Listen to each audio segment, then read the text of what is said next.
Muy buenas tardes, ¿cómo están?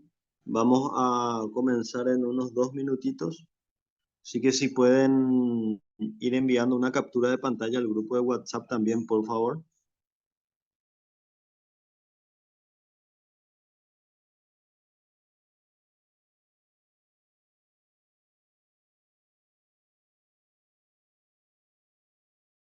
¿Me pueden confirmar si se escucha bien y si se ve bien también la pantalla?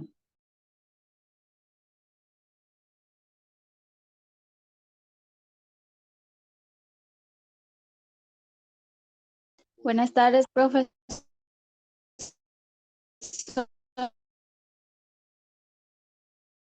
Sí, se escucha bien y se ve muy bien también.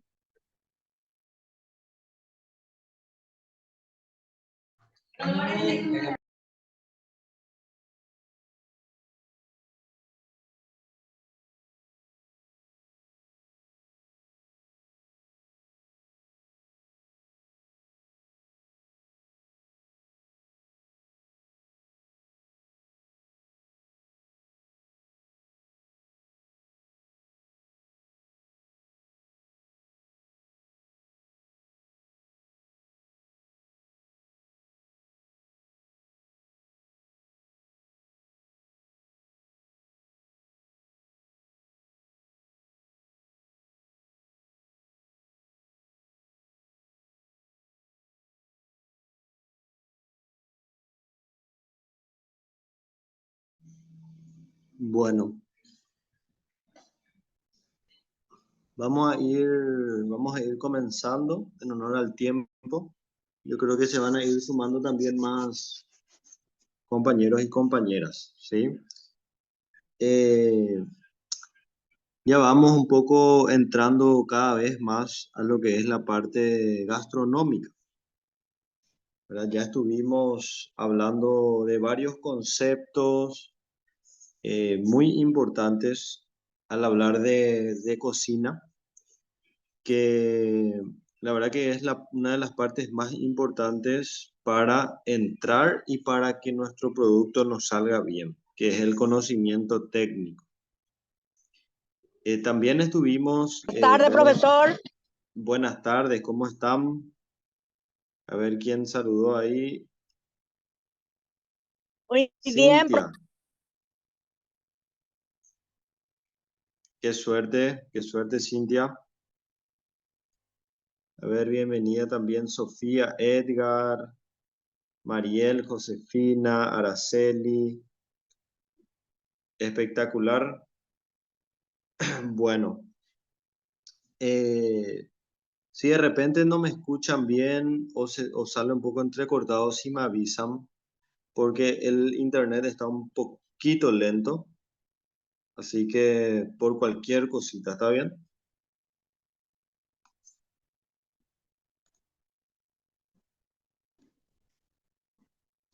Bueno.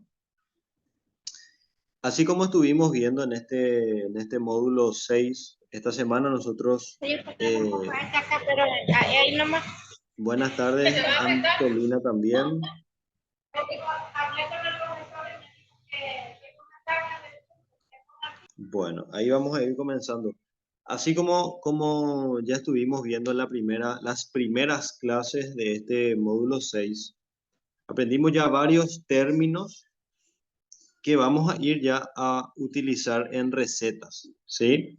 Pero antes vamos a entrar un poco en la última parte del módulo 6 que también es sumamente importante manejar, porque hoy vamos a estar aprendiendo el uso del aceite, el uso de algunos ingredientes, ¿verdad? Muchas veces del por qué se quema el aceite, por qué mi producto absorbe aceite, ¿verdad? ¿Por qué mi empanada hay veces que me sale muy grasosa?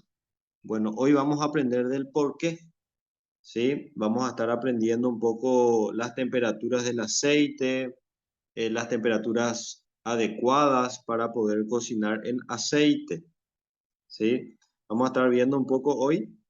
Y yo le estuve ya facilitando también desde la semana pasada, adelantando un poco algunos videos, en este caso algunos videos de cortes y también otro video donde hoy también ya les estuve habilitando un video donde se explica por qué es importante, aparte del que ya les pasé por WhatsApp, el por qué es importante una buena mise en place. A ver, ¿alguien me puede decir, alguna persona que ya vio el video, qué es la mise en place? A ver si alguien quiere, puede escribir o puede prender su micrófono antes de Profe, comenzar. Cintia, sí, te escucho. para mí que es, o sea que según después de observar que es organizar todo, tener todo a mano, esa organización general de la cocina cuando se va a estar cocinando. Todo eso accesorio, todo. Para mí eso significa mis en place. Sí, espectacular, Cintia. Espectacular tu respuesta. Así mismo, la mise en place es poner todo organizado antes de empezar a cocinar. Así como vimos en el video, de repente, especialmente en un local, una cocina donde yo empiece a hacer productos para vender, 1 o 2 minutos ya es mucho para que se queme o para que le pase algo a mi preparación. Entonces muchas veces no podemos darnos el lujo de perder tiempo y de perder producto. Entonces, por eso es que les vuelvo a resaltar mucho, mucho, mucho la mise en place, porque para que mi producto me salga bien, yo tengo que tener una buena mise en place y una mise en place organizada y completa.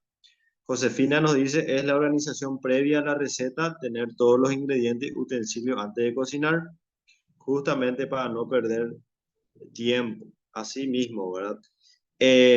Tenemos la mise en place que, globalizando y hablando un poco en general, entra ya los ingredientes ya pesados, medidos, ya entran los condimentos a la vista, ya entra también las herramientas que vamos a usar.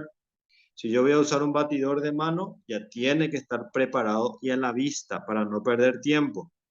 ¿Qué pasa si yo estoy haciendo una salsa bechamel y necesito un batidor de mano o un tenedor y no tengo a la vista, está hacia el otro lado, me tengo que ir a buscar, mientras eso ya se puede quemar o ya se puede sobrecocinar, ya se puede quemar mi salsa y obviamente se funde. Entonces la mise en place es la parte fundamental de cualquier producto, de cualquier cocina, ¿sí? La mise en place en realidad la mise en place es lo que muchas veces te lleva tiempo, no es luego cocinar.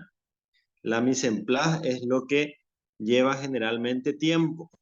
Entre ellas entra pesar los ingredientes, cortar los ingredientes, inclusive hacer algunas que otras salsas ya incluye en la mise en place. Ustedes van a fijarse más adelante en alguna u otra receta donde ya va a incluir, por ejemplo, salsa bechamel o la salsa blanca, como le conocemos. Entonces, ¿qué quiere decir? Que antes de hacer mi mise en place, yo tengo que hacer primero mi salsa bechamel. Una vez que haga mi salsa bechamel, ya tenga a mano, hago mi mise en place de mi, no sé, de mi lasaña o de mis canelones, ¿sí? Entonces, hay inclusive ya preparaciones que forman parte previas de una mise en place. Nosotros vamos a comenzar de la forma básica y vamos a ir de repente entrando en recetas un poco más elaboradas.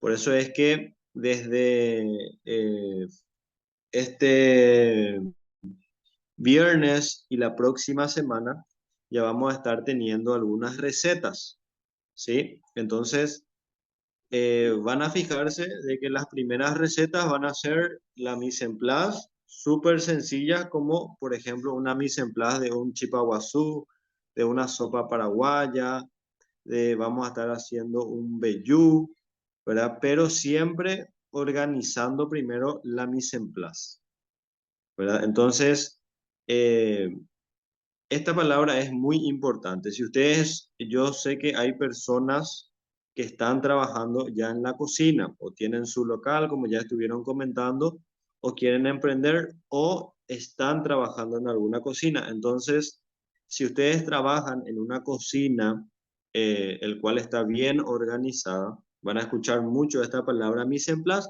O si ustedes ni sus personales o su jefe no conoce, bueno, esta es una muy buena oportunidad para enseñarles también. ¿Por qué? Porque yo una mise en place tengo que hacer, ya tengo que organizar, inclusive hay, de acuerdo a las preparaciones, ya inclusive parte de la mise en place ya se puede hacer un día antes, ¿verdad? Por ejemplo, si voy a hacer una preparación en grandes cantidades, no puedo hacer el mismo día porque no me va a dar el tiempo. Entonces yo tengo que saber qué puedo ir adelantando. Entonces parte de la mise en place ya se puede ir adelantando, ¿verdad? Hace 3 semanas, 2 semanas aproximadamente, estuvimos cocinando hicimos un evento como para 65 personas aproximadamente, el cual hicimos pastas caseras. Entonces yo ya tuve que hacer la mise en place desde el jueves. Parte de la mise en place ya tuve que estar haciendo desde el jueves para que ese día pueda estar más cómodo y también más acelerado. Obviamente hay cosas que se tienen que hacer en el día o un día antes, pero esa es la ventaja de tener una buena mise en place bien organizada. Te agiliza, te ayuda a que no te olvides de ningún ingrediente, te ayuda a que no te olvides de ninguna herramienta. Entonces, básicamente, todo es hacer una buena mise en place. Todo depende, tu producto depende básicamente de que tu mise en place esté bien hecha y completa, ¿sí? Ya tienen también, como les dije, un video mío explicando. Van a ver en este video, va a ser la cocina donde vamos a estar cocinando. Esta y otra. Entonces, para que puedan ir mirando ya, es la mise en place de un chipaguazú. Entonces, para que puedan ir mirando también, ya está disponible en la plataforma. Al finalizar este módulo 6, el cual ya estamos terminando, ustedes van a tener un cuestionario. Este cuestionario va a tener un puntaje de 10 puntos, ¿sí? O sea que van a tener 10 puntos, así que sí o sí tienen que hacer para poder acumular sus puntos. ¿Está bien? Y vamos a ir hablando un poco en esta última parte de este último módulo teórico. Vamos a hablar un poquito de algunos ingredientes, ¿sí? A ver un poco, Carolina.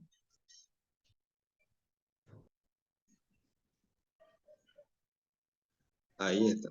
A ver un poco, Carolina, si podés apagar tu micrófono, por favor. Ahí está. Bueno, vamos a ir hablando un poco de uno de los ingredientes que vamos a usar bastante y que existen diferentes tipos de queso, ¿verdad?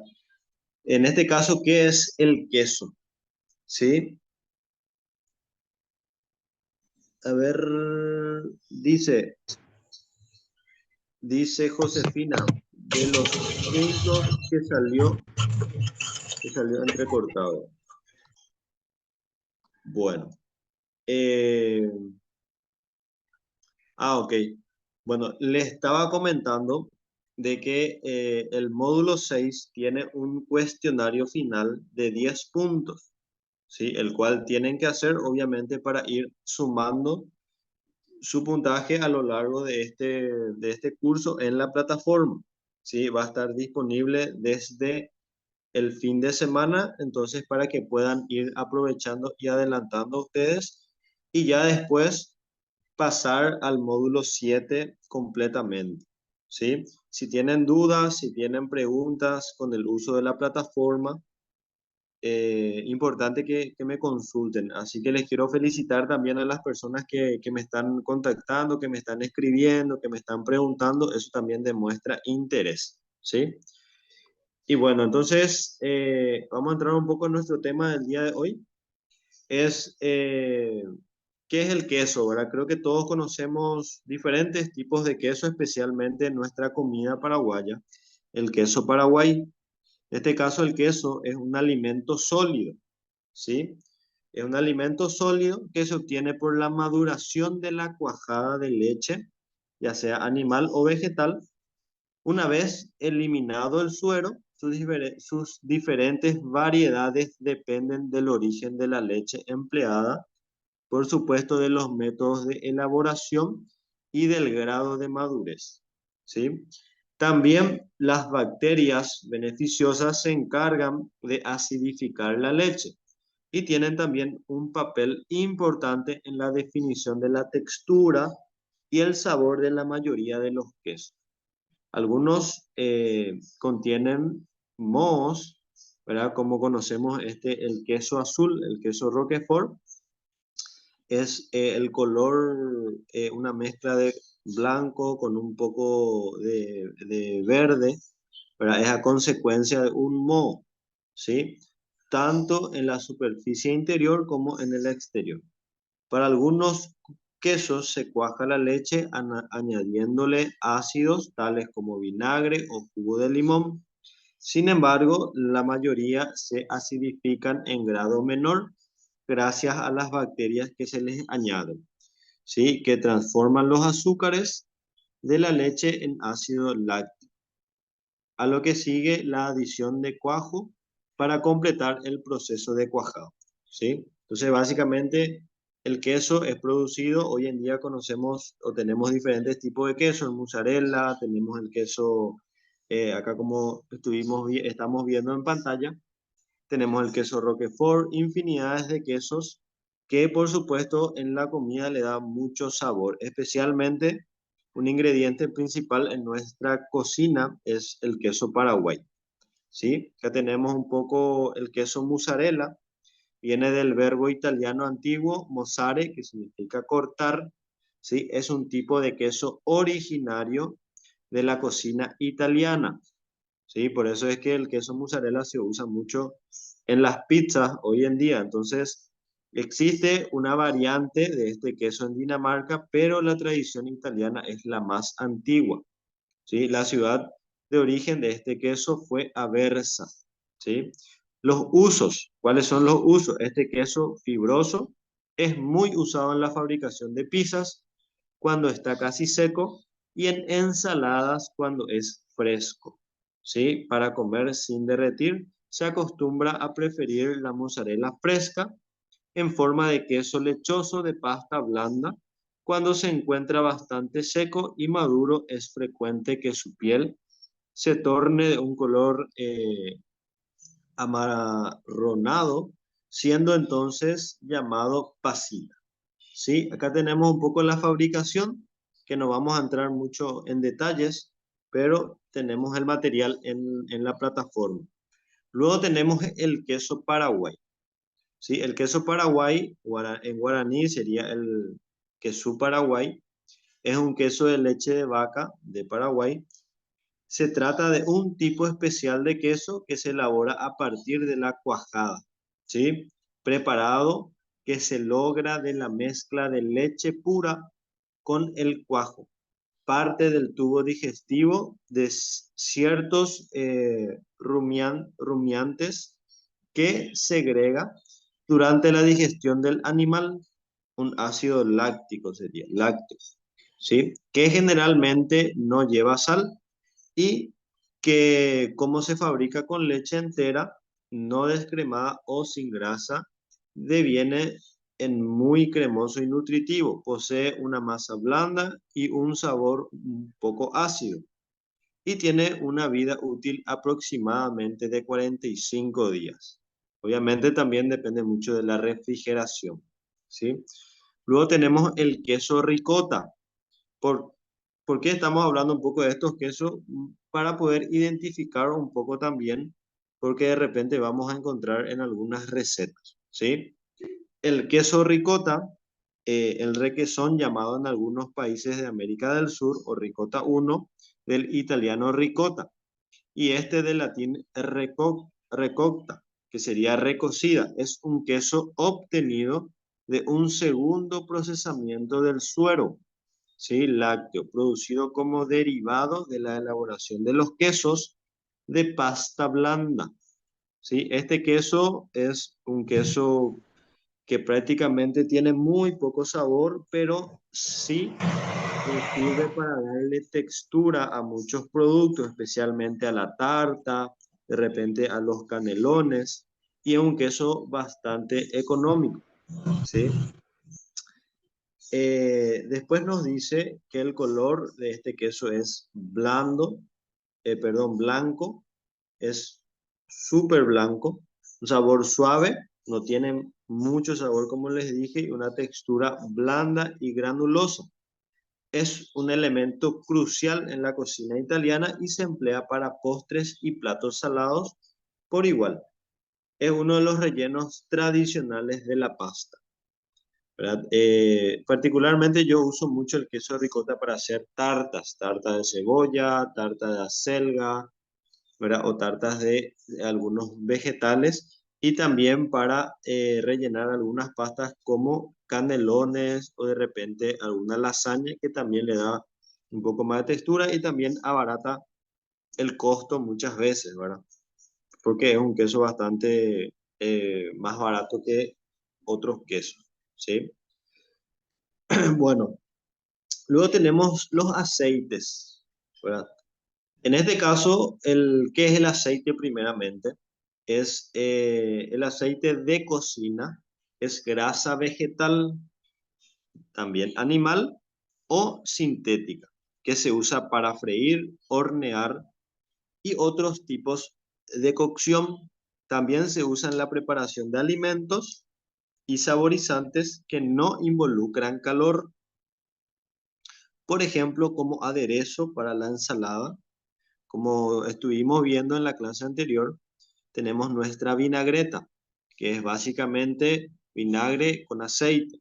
Tenemos nuestra mayonesa, que es huevo con aceite. Tenemos nuestra lactonesa, que dijimos que normalmente se hace con leche y aceite, ¿sí?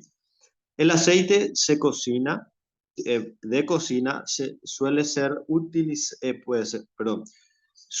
un líquido a temperatura ambiente, aunque algunos aceites que contienen grasas saturadas, como el aceite de coco, el aceite de palma y el aceite de almendra de palma, son sólidos, ¿sí? Existe una amplia variedad de aceites de cocina de origen vegetal, como el aceite de oliva, el aceite de palma, el aceite de soja, el aceite de girasol, aceite de maíz y otros aceites vegetales, así como aceites de origen animal, como en este caso la mantequilla, que sería la manteca, ¿verdad? Que le conocemos nosotros la manteca.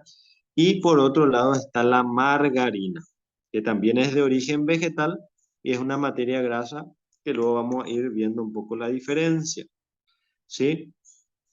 Acá tenemos un poco cómo cocinar con aceite. Esta parte es muy importante porque depende mucho de qué aceite tengo para saber un poco a qué temperatura se quema, si es saludable que se cocine mucho, si es saludable que se cocine.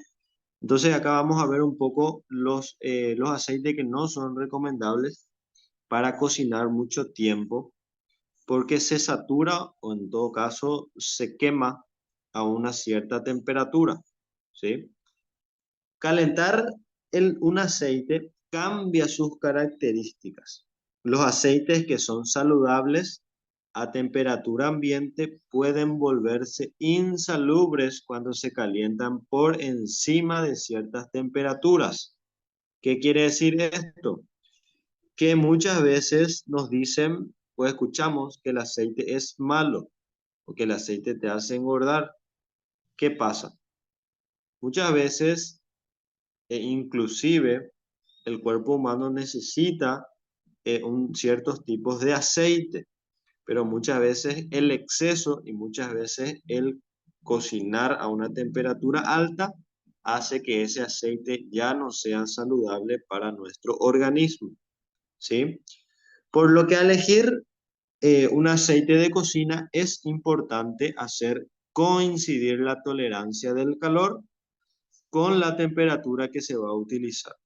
Las temperaturas de frituras en grasas profundas están comúnmente en el rango de 170 a 190, ¿sí?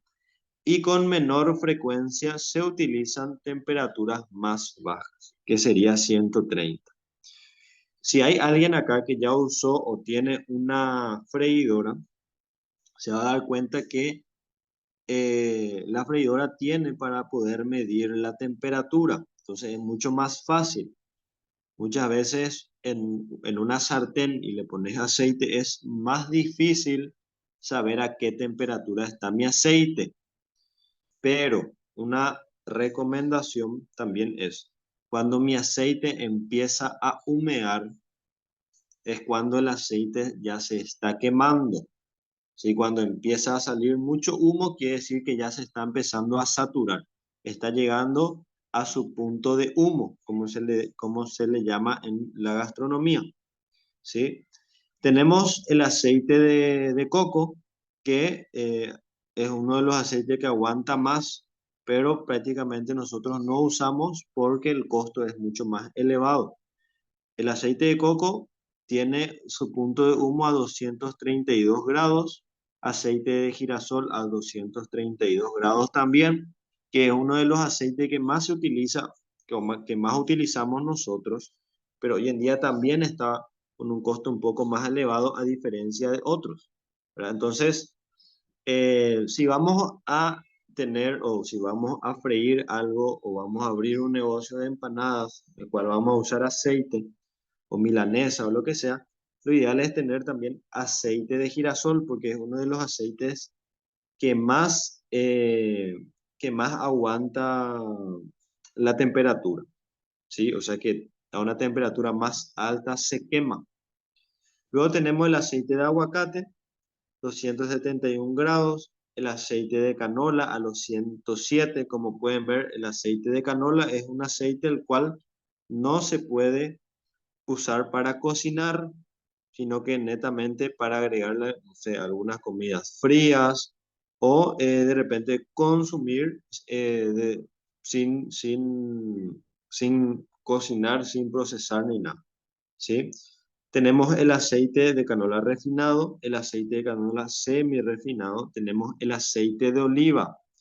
Y acá si se pueden fijar, tenemos tres tipos de aceite de oliva, ¿sí?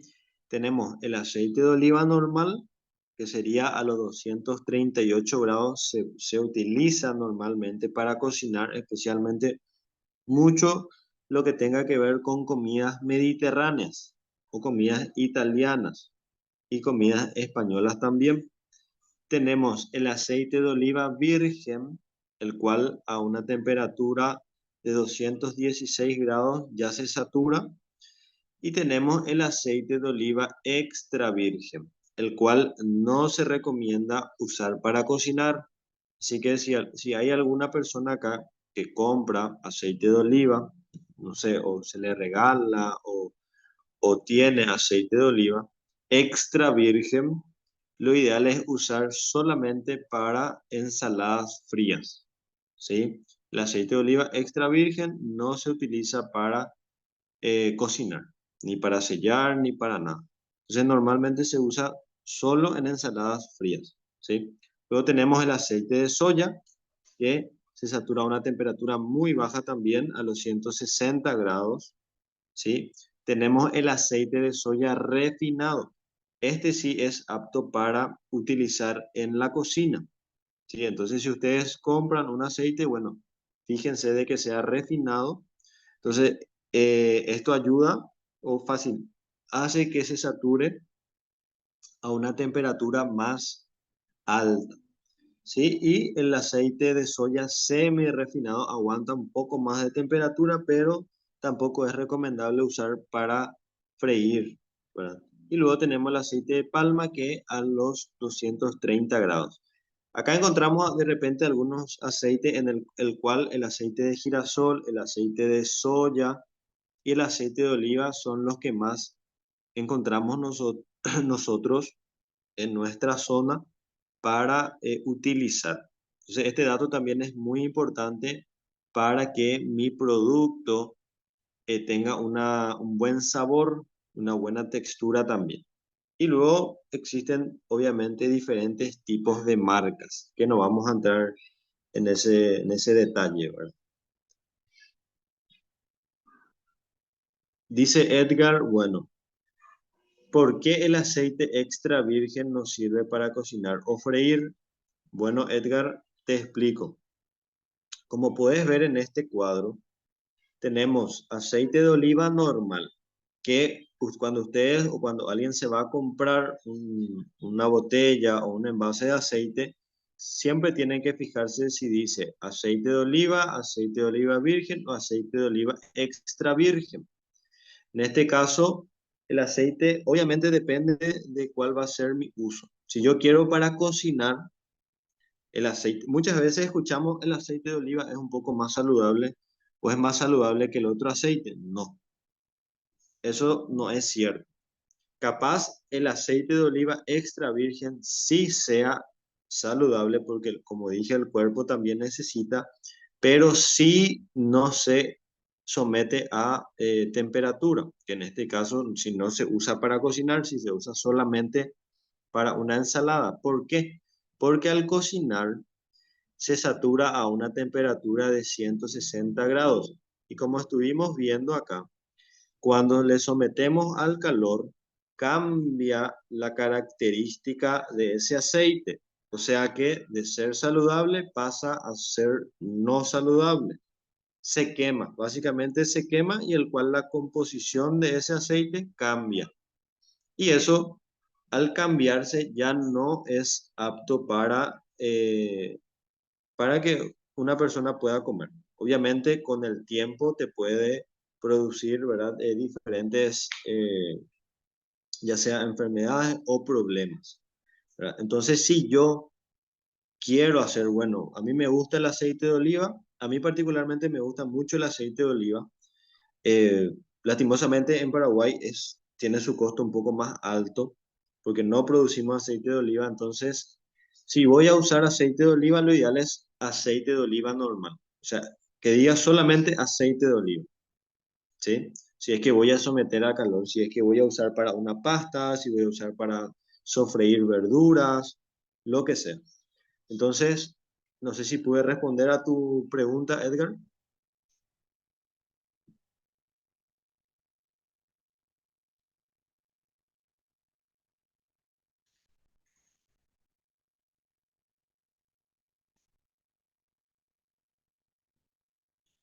Este material Este material ustedes van a tener o tienen ya en la plataforma. ¿Está bien? Entonces, pueden volver a releer, eso es muy importante. Entonces, básicamente, depende mucho también del tipo de comida que vamos a hacer para usar el tipo de aceite. Muchas veces una comida asiática, no sé, si voy a cocinar un chop suey o una comida asiática, normalmente no se cocina con aceite de oliva, ¿verdad? ¿Por qué? Porque los asiáticos, su receta es a base de aceite de girasol, ¿verdad? Entonces, depende mucho también de cuál es el tipo de comida que voy a estar haciendo, ¿sí? Bueno, pasamos a la siguiente, el aceite acá tenemos un poco el uso culinario del aceite de girasol, el aceite de oliva, ¿verdad? Que no vamos a entrar mucho en detalles, pero básicamente tenemos acá una información, ¿verdad? De más o menos cómo se elabora, cuál es el tratamiento, ¿sí? El cual no vamos a entrar mucho en detalle porque quiero enfocar más en esta parte, ¿verdad? Esta es una diferencia muy importante que tenemos que manejar, porque normalmente la gente no conoce, ¿verdad? No conoce y es demasiado importante manejar esta parte. ¿Por qué? Porque así como les mencioné, es importante cuidar también dentro de todo la salud, ¿verdad? Obviamente hay comidas que, no sé, si comemos todos los días fritura, tampoco es saludable. Pero esta parte es muy importante porque tengo que manejar yo cuál es la diferencia de la margarina y la manteca, porque yo estoy seguro de que hay personas que van al súper o que van a una despensa o se van a comprar de algún lugar margarina en vez de manteca, ¿sí? Esta parte es muy importante porque primeramente tenemos que saber la diferencia. No es lo mismo la manteca de leche, que la margarina, ¿sí? Acá tenemos la margarina. Primeramente tenemos una gran diferencia, que la manteca es a base de leche y la margarina es a base o es de origen vegetal. Entonces, esta parte es importante diferenciar. Vamos a hablar primeramente de la manteca, ¿verdad? Yo creo que todos conocemos lo que es la manteca, ¿verdad? La manteca se obtiene a partir de la grasa de la leche. Es un producto altamente calórico debido a su alto contenido en grasa, que además aporta cantidades importantes de vitamina A y D, ¿sí? La manteca o mantequilla, también conocida en otros países, ustedes van a encontrar en recetas de otros lugares o de otros países, mantequilla, sería manteca, ¿sí? Es el producto obtenido de la leche mediante el procedimiento mecánico o bien por el batido de la nata higienizada pasteurizada. El término mantequilla designa únicamente al producto elaborado con leche o nata procedente de la leche de vaca. O sea que la mantequilla es netamente, o la manteca es netamente de la leche de vaca. Su uso en la cocina. La manteca o mantequilla es un alimento amplio, de amplio consumo en muchos países, ¿sí? Su facilidad para difundir y untarse, así como su delicado sabor y aroma, facilita y amplía sus usos culinarios, desde las tradicionales tostadas con pan con mantequilla del desayuno hasta las salsas aderezadas con hierbas aromáticas que acompañan a platos con más variados ingredientes. La mantequilla demuestra una gran versatilidad. ¿Qué quiere decir eso? Que se utiliza en muchísimas recetas. Podemos utilizar desde una comida salada, desde para saborizar alguna carne, hasta tortas para hacer todo lo que tenga que ver con confitería, pastelería, ¿verdad? Entonces, este ingrediente o esta materia prima es un ingrediente muy utilizado a nivel mundial en muchísimas recetas, ¿verdad? Es muy utilizada para hacer también masas, tartas, panificados también, ¿verdad? Y se puede derretir a una baja temperatura, ¿sí? Eso también es importante tener en cuenta. De repente yo no puedo usar para hacer una fritura profunda una manteca, porque la manteca se satura a una temperatura más baja, se quema a una temperatura más baja, ¿sí?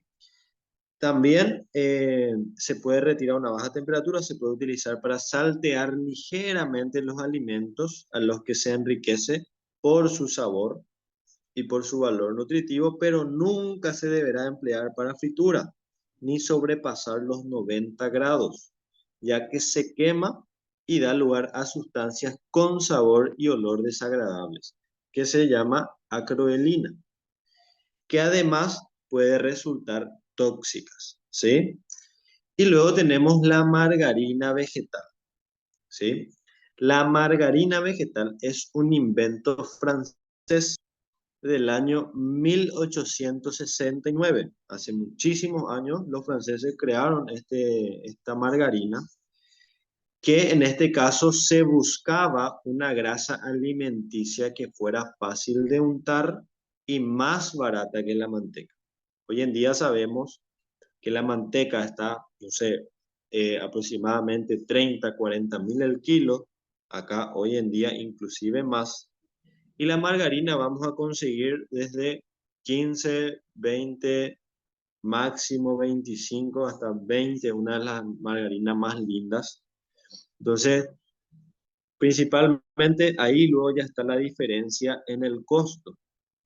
La margarina es mucho más barata que la manteca, ¿sí? Es una emulsión sólida de aceites vegetales mezclados con agua. Nutricionalmente se considera una grasa, ¿sí? Las margarinas denominadas tres cuartos indican que tiene un contenido en grasas inferior a la mantequilla, situándose entre un 60 y 70%. Eh, la gente que compra o que usa margarina y que entiende o que especialmente hoy en día hace panificados, ya va a saber diferenciar que existen margarinas que tienen 50%, margarinas 60, margarinas de 70, margarinas de 80, margarinas de 90% de grasa. En este caso, a medida que va subiendo su porcentaje de grasa, es más caro también. Tenemos un poco eh, algunos ingredientes de la margarina. La margarina se obtiene con una emulsión de aceites vegetales refinados mezclados con agua. Suelen contener mezcla de aceites vegetales de palma u oleína de palma, soja, girasol, maíz, aceite de oliva, aceite de linaza, de coco. Las combinaciones varían dependiendo de las marcas. Contiene un poco de sal, unas marcas más que otras.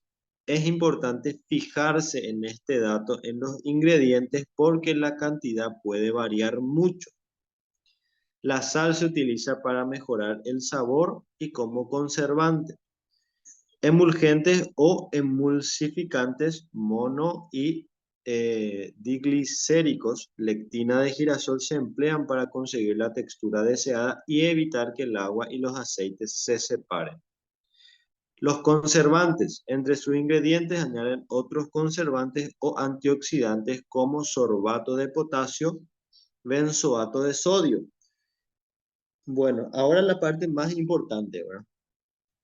La margarina, en este caso la margarina de vegetal, se satura a una temperatura más elevada que la manteca. Entonces, ¿qué pasa acá? La manteca sí es apto para consumo humano, como por ejemplo untar en pan y comer. Hacemos un pan tostado, le ponemos un poco de manteca y comemos, ¿verdad? ¿Por qué?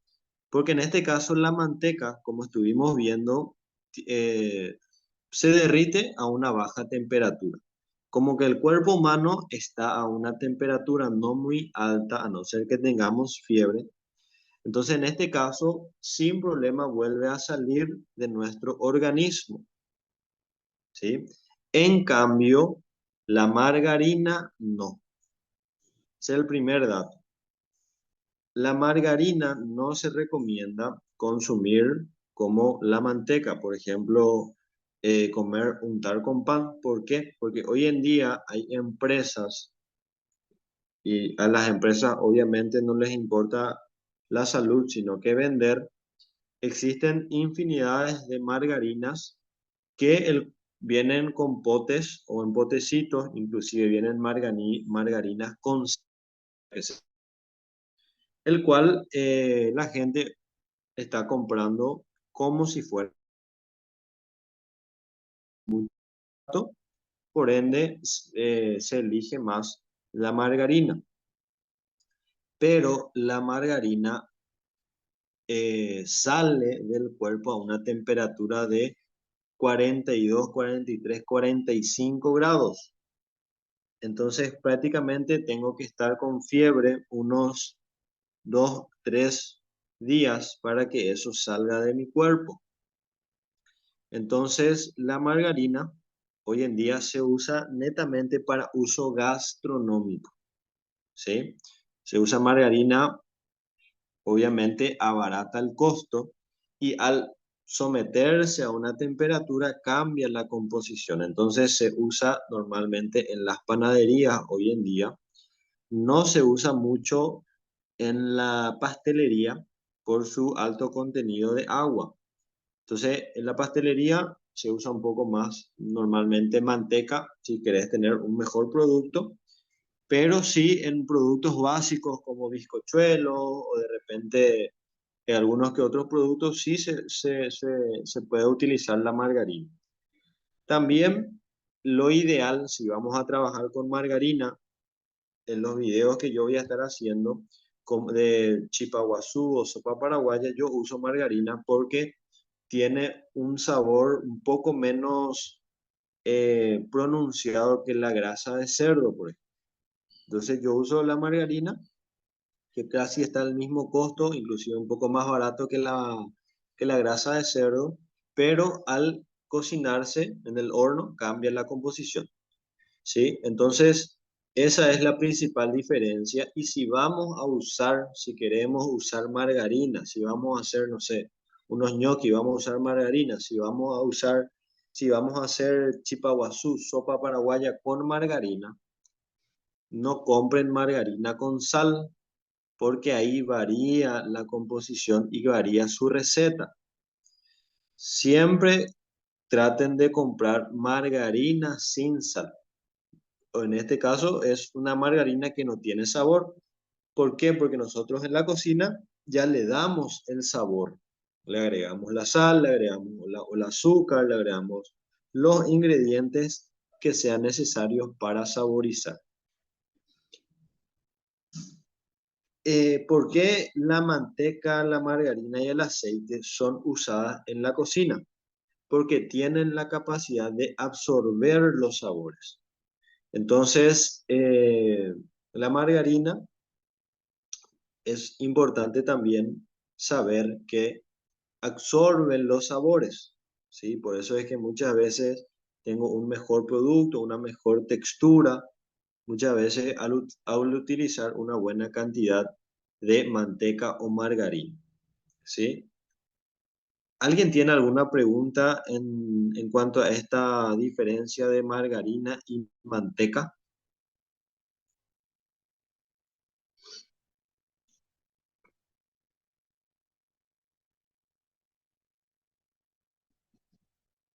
¿O a alguien le gustaría comentar un poco algo?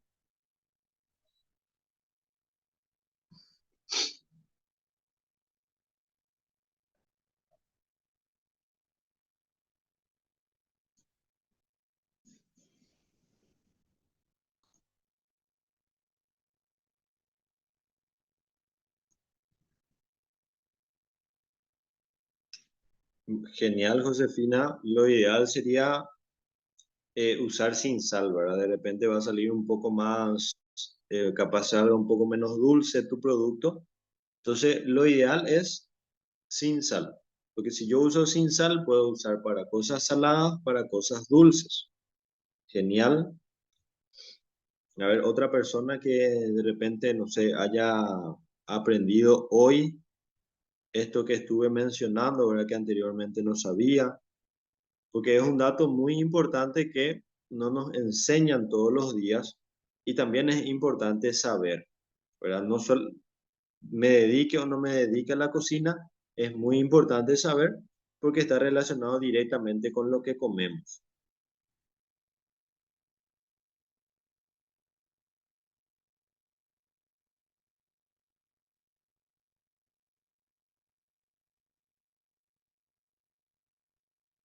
También,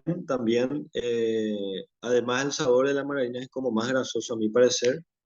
También, ¿verdad? Depende mucho, como dije, hoy en día encontramos y yo les digo que eh, nosotros realizábamos masa de empanadas, ¿verdad? Masa de empanadas, nosotros realizamos nuestra propia masa de empanadas. Entonces, había diferentes tipos de margarina de acuerdo al porcentaje de grasa que tenga. Obviamente depende mucho del producto que voy a estar haciendo. Si yo voy a tener o voy a hacer un bizcochuelo, perdón, una torta y quiero usar margarina, me conviene usar una margarina que tenga un porcentaje de grasa mayor. Si es que voy a hacer un producto el cual no necesito que sea muy grasoso, bueno, puedo usar una margarina con menos porcentaje de grasa, ¿sí? Asimismo, Josefina dice, cuando te vas a comprar en nombre de manteca, te dan eso, así mismo. Obviamente porque uno, la gente no sabe y dos, se vende mucho más rápido porque es más barato. Pero ustedes si se van al súper y ven donde dice, ahí abajito, se van a dar cuenta que dice margarina y en otro pote o en otra marca van a fijarse que dice manteca de origen animal o manteca de leche, ¿sí? Y el otro te va a decir margarina vegetal, ¿verdad? Entonces, ese dato es muy importante que ustedes puedan manejar, ¿verdad? Entonces, eh, esto no se enseña en cualquier lado justamente, ¿por qué? Porque las empresas no les conviene que nosotros sepamos esto porque así van a poder vender más fácilmente. Pero para eso también uno se educa, lee y aprende, ¿verdad? Muy buena explicación el saber diferenciar todos los productos. Asimismo, creo la diferencia está en los sabores porque la manteca es mucho más rica. Asimismo, no, la manteca en cuanto a sabor es lo mejor, ¿verdad? Solamente que tenemos que buscar muchas veces también ver, bueno, en este producto obviamente me va a salir mejor con la manteca, pero mi costo no me da, ¿verdad? Entonces, cambio por la margarina. O si quiero hacer, bueno, voy a hacer un super producto y no tengo problema en cuanto a usar eh, manteca, genial, no hay ningún problema, inclusive mejor, ¿verdad? ¿Por qué? Porque el sabor de un producto, de una torta, por ejemplo, que tiene manteca es totalmente diferente a un producto que tiene margarina. O sea, le da un mejor sabor, pero por ende también le da un mayor costo. O sea que tenés que vender un poco más caro para que puedas recuperar. Entonces, depende mucho de qué tipo de producto hagas. Normalmente hoy en día todas las panaderías eh, la mayoría de sus panes hacen con margarina, ¿verdad? Yo conozco gente que también hace tortas con margarina, pero también hay personas que hacen netamente con manteca, ¿verdad? Su producto es mucho más rico, pero es mucho más caro también, ¿sí? Entonces, eso es importantísimo diferenciar y nosotros al terminar este curso tenemos que salir diferenciando esta o sabiendo bien, bueno, esta es la diferencia. La manteca es de origen animal, la margarina es de origen vegetal. Uno es exclusivamente de uso culinario o uso gastronómico y el otro de ambas, para ambas se puede consumir sin procesar y también se puede usar en nuestras preparaciones, ¿sí? Bueno, vamos a ir terminando y tenemos un poco de la yerba mate, ¿verdad? Uno de los ingredientes o de repente materia prima que abunda en nuestro país, ¿verdad? Es la yerba mate, ¿sí? Conocer un poco también sobre la yerba que su nombre científico es Ilex paraguariensis, ¿sí? Yerba mate, hierba de los jesuitas o hierba del Paraguay en guaraní A. Es una especie de árbol neotropical originaria de las cuencas del río Paraná, Alto río Uruguay y algunos afluentes del río Paraguay. 213, donde crece en un estado silvestre, sobre todo formando parte del sotobosque o del estrato mediano de los montes. De las hojas y ramas secas y molidas de esta aquí foliácea se prepara el mate, una infusión originaria de su zona de crecimiento natural, la selva paranaense y común en la gastronomía de Paraguay, del sur, el sur de Brasil, Argentina y sur y este de Bolivia, Uruguay y ciertas regiones del sur de Chile, ¿sí? A su vez, el término mate, poro o porongo, es dado a la calabacita que tradicionalmente sirve de recipiente para tomar la infusión, ¿sí? Es ampliamente cultivada comercialmente en Argentina, Brasil y Uruguay en orden de producción total desde el siglo XIX, dando lugar a una importante industria, ¿sí? Y el mate cocido, como todos conocemos, es una infusión. Para prepararlo, primero se calienta el agua, se le agrega yerba mate antes de hervir, muchas veces quemada previamente con azúcar y posteriormente se cuela y se sirve en una taza. Hoy está, hoy esta forma de preparar el mate cocido ha sido en algunos lugares desplazada por el mate cocido preparado en bolsitas de papel, ¿sí? Similares a las del té común, en la cual la única diferencia está en la molienda, donde se procesan y clasifican las hojas de la yerba mate, eliminando los palitos y el polvo. El mate cocido fue conocido en los siglos XVII y XVIII como té de los jesuitas, por ser estos quienes preferían ese modo de uso a imitación del té, ¿sí? Y tenemos el KAGE, ¿sí? La stevia en guaraní, KAGE, literalmente hierba dulce. Stevia rebaudiana bertoni es una especie del género Stevia de la familia de las Asteráceas. Nativa de la región tropical de Sudamérica, se encuentra aún en un estado silvestre en Paraguay, especialmente en el departamento de Amambay, pero desde hace varias décadas se cultiva por sus propiedades edulcorantes y su ínfimo contenido calórico. Sus componentes edulcorantes, de 300 veces más dulce que el azúcar, ayuda a controlar la diabetes, pues hace descender el nivel de azúcar en la sangre, también recomendado para las personas con obesidad o sobrepeso, pues sus propiedades lo hacen propicio para las personas que buscan perder peso. Otro de los beneficios del KGE es que a sus hojas son diuréticas y también pueden ser utilizadas para prevenir inflamaciones musculares, ¿sí? Entonces, básicamente esto es un poco el contenido de nuestro módulo 6, bastante extenso, pero bastante largo, así que es muy importante que ustedes vuelvan a leer, porque mucho de lo que estuve explicando, muchas veces explicando, ¿verdad? Escuchando una vez, no se nos queda, se nos pasa. Entonces, lo ideal sería de que puedan volver a releer.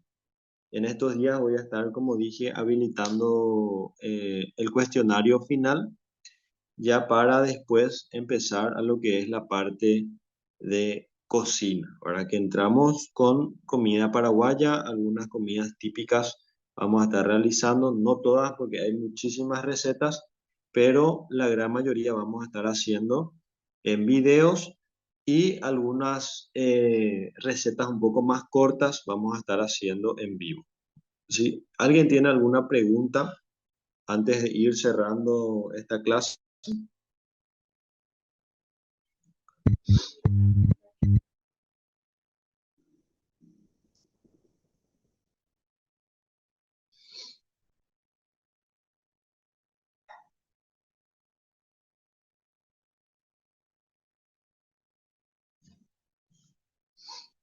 Muy claro, excelente, Edgar. Buenísimo. Buenísimo, Josefina. Genial. Interesantísimo el curso de hoy, profe. Qué suerte, Cintia, qué suerte que estuviste atenta. Así que ya Todo muy claro. aprendiste hoy cuál es la diferencia entre la manteca y la margarina, ¿verdad?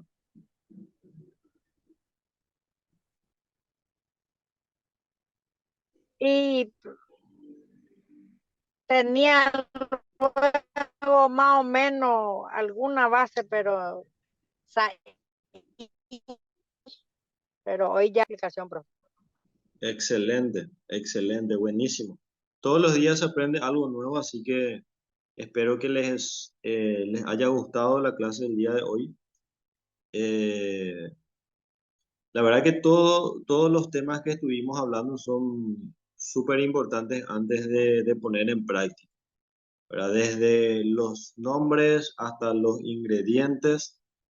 Entonces, una vez que manejemos esto, ya nos va a ser mucho más fácil después, porque después ya es netamente práctico, ¿verdad? Una vez que ya yo maneje esto, bueno, genial, ya es volver y volver y volver a practicar si de repente hay alguna u otra receta que no me sale, ¿verdad? Pero ya es con el conocimiento básico, yo ya puedo ir realizando y van a haber recetas que capaz en la primera no salga, ¿verdad? No digo en este curso, sino que cualquier receta que de repente intenten hacer, pero al intentar la segunda, la tercera, les va a salir cada vez mejor porque también ya me pasó. Así que vamos cerrando la clase de hoy. Espero que les haya gustado. Sí, vamos ya lentamente terminando este módulo 6 y ya vamos a ir entrando en lo que es la comida paraguaya. Así que les deseo a todos un buen resto de jornada. No se olviden de entrar en la plataforma, también se marca asistencia ahí, mirar los videos, ¿sí? Y por supuesto, cuando habilite, hacer el cuestionario de este módulo para cerrar y ya pasamos al siguiente módulo después. Así que les deseo a todos una excelente tarde y nos vemos en la siguiente clase. Chao, chao. Muchas Chao, chao, profe. gracias. Hasta luego, profe.